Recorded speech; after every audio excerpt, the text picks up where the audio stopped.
keep this to 2 minutes, so naturally I asked CJ what the punishment would be if I exceeded that. He's assured me that hazing is also not permitted at the alumni level. So I feel like I'm going to be okay here. So business success is it's pretty simple, guys. I loved Cleveland. I sold homes in Cleveland. I taught other people to sell homes in Cleveland. And after I helped enough people learn how to live their dream, I got to become the CEO of the company, and I'm hopefully on my way to living mine. I guess the way I would summarize career success is this.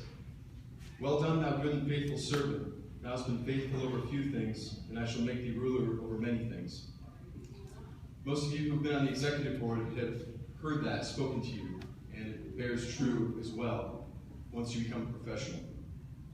Please don't forget that for you undergrads serving the chapter today. Smart Business Magazine interviewed me when I became CEO of the company, mostly because I'm the token young guy in Cleveland, and they need to do that. It's an obligatory thing. And they asked me a question. They said, how did you become a leader at such a young age? And I had an immediate and honest response that, of course, they didn't publish very much of. But I outlined SIGEP.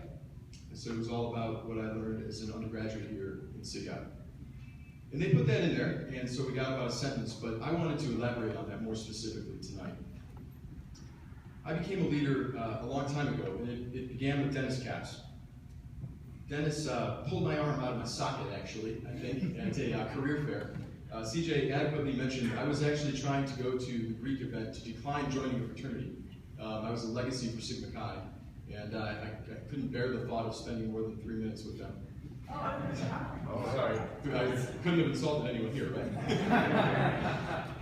So Capps kind of saved me. I was walking in to decline them, and he pulled me over to the table, and he believed in me. He gave me the attention that I'd never had before, and really started the ball rolling. I showed up to my initiation wearing a mock turtleneck sweater, thinking that was formal attire. And Mike Zion literally gave me the shirt off his back. I'd never had a friend do anything like that for me before, but Mike literally gave me a button down and a tie on my initiation night so I didn't look ridiculous when I was getting initiated into the fraternity. Jonathan Maniple helped me understand diversity for the first time in my life. I grew up in a pretty traditional suburb. There wasn't a whole lot of that. And he really taught me a lot of lessons that I've carried with me.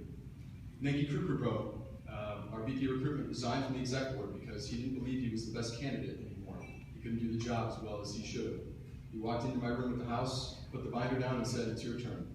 And forced me to do a job that I had no idea what I was doing. Fortunately, Dennis was there for that too, to help me. But he put me in a leadership position for literally the first time in my life. Jeremy Carrier empowered me to lead when my passion was strong, but it wasn't my turn. He was chapter president. Kevin Fleming forced me to go to this leadership academy called the Carlson Leadership Academy that I had never heard of, didn't feel it was necessary to drive to Pittsburgh for, but I went because he made me and changed me. My best friend and brother, Kevin Grady, for loving me even when the business of the fraternity didn't align with our friendship, and that happened at times. Dr. Don Stenta was specifically mentioned, but not published, for teaching me that holding people to their commitments is not about being a jerk, it's about holding them accountable, and that doing what's right and teaching others to do what's right will not always make you popular, but that doesn't mean it's not right. I carry that with me to this day now. Mama Kay Robinson, for protecting me from heartbreaks that constantly seem to follow me on Waldeck Avenue. Not sure where I'd have been without you. I had a breakdown every now and again. To Christopher Alvarez Breckenridge, Patrick Klein, Brad Griffith, Jeremy Pfizer, Steve Keen, Steve Cranick, and anyone who served on e-board with me, they taught me that diversity of opinions is healthy, acceptable, and is often the best recipe for organizational success when you all share the same values. I'd go as far as to say that, in fact, every organization, committee, team that I have led models after our executive board, and that no two people on my committee share my point of view on just about anything. That's something I learned here that I carried with me. Mike Rikaski and his minion of followers who are scattered amongst here. One of the hardest lessons that I learned in my SIGEP career was that the mark of a leader is how his organization fares after his departure. And while I'll admit it didn't start quite as good when I departed. No comments, right? Fair point. I really sincerely appreciate you stepping up and making me look afterwards, because you got this fraternity to everything that it was supposed to be when I was here. I dreamt it, you did it, and I can't thank you enough for that. And that brings me to my last thank you to those who helped me with career distinction. And it's kind of appropriate that he's here. I know he stood up before, but maybe he should stand up again. John Hartman, the chief.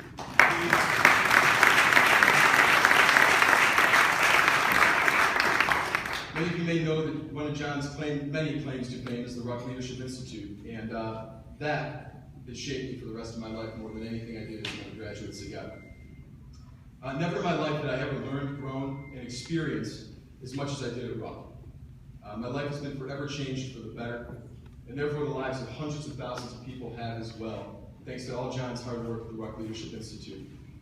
John, I was in one of the first groups, but I've been back as a facilitator, and every year I'm more and more impressed.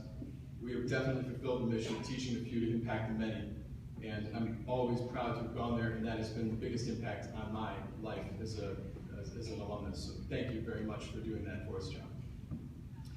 All right, so I'm too young to quote authors of any kind. I didn't read a lot of books, we kids.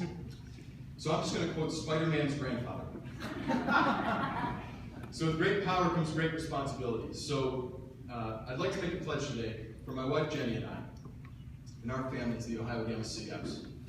We will commit over $10,000 today to endowing an annual grant for Ohio Gamma leaders to ensure that one member every year attends the Ruck Leadership Institute starting this spring. It's my wish to ensure that at least one member of Gamma every year returns from Ruck Leadership Institute as a changed man, the same way that I did in the summer of 2002. In doing so, I hope that we can continue this amazing legacy our SIGEP brothers are creating across the world. So,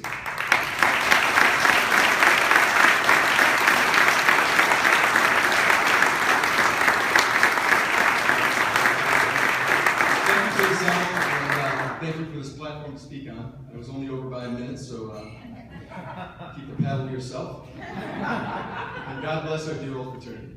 Thanks.